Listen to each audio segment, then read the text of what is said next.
పిఠాపురంలో తను పోటీ చేయకుండా పక్కకు తప్పుకొని పవన్ కళ్యాణ్ గారి పోటీకి ఆయన విజయానికి సహకరించి ఆ పైన ఇప్పుడు అక్కడ ఎమ్మెల్సీ ఇప్పిస్తానన్నటువంటి హామీని నెరవేర్చమని పార్టీ చుట్టూ తిరుగుతూ ఉన్నటువంటి వర్మకి కనుక ఎమ్మెల్సీ ఇస్తే అక్కడ ప్రోటోకాల్ ప్రకారం అతనికి గౌరవం వస్తుంది. పవన్ కళ్యాణ్ పద్దాక ఉన్నాడు కాబట్టి అక్కడ అతనికి ఇవ్వడానికి వీల్లేదన్న జనసేన కార్యకర్తల యొక్క డిమాండ్ మేరకు తెలుగుదేశం కూడా ఆపుతున్నటువంటి సందర్భంలో ఇప్పుడు పిఠాపురం వర్మని సంతృప్తిపరచడానికి ఆయనకి సంబంధించిన వాస్తవంగా SVS Varma chairperson of SVS constructions private limited ఆయనకి ఇప్పుడు ఒక 5-స్టార్ హోటల్ కాకినాడ దగ్గర కట్టుకోవడానికి అనుమతి ఇచ్చారు అన్నటువంటిది తాజా అంశం. ప్రభుత్వం ఈ మేరకు ఇచ్చినటువంటి జీవోకి సంబంధించిన దాన్ని ఇప్పుడు బయటకు వచ్చింది.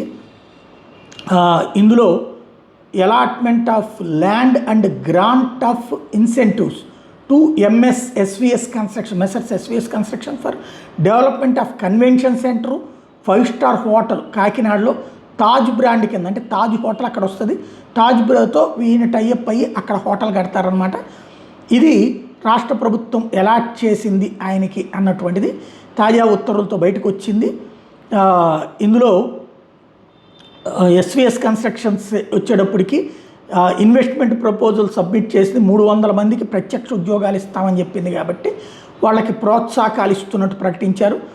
అందులో భాగంగా 3.4 ఎకరాల భూమి, అట్లాగే ప్రాజెక్టుకి సంబంధించిన కన్వెన్షన్ సెంటర్తో పాటు 5-స్టార్ హోటల్ కూడా కట్టడానికి తగినటువంటి అనుమతులు, అలాగే దీనికి సంబంధించినటువంటి ఇతరత్రా చర్యలు ఇప్పుడు 33 ఏళ్ల పాటు లీజు, అది సక్సెస్ అయితే ఇంకొక 66 ఏళ్ల పాటు పొడిగించేందుకు అనుమతిస్తా నిర్ణయం తీసుకున్నారు.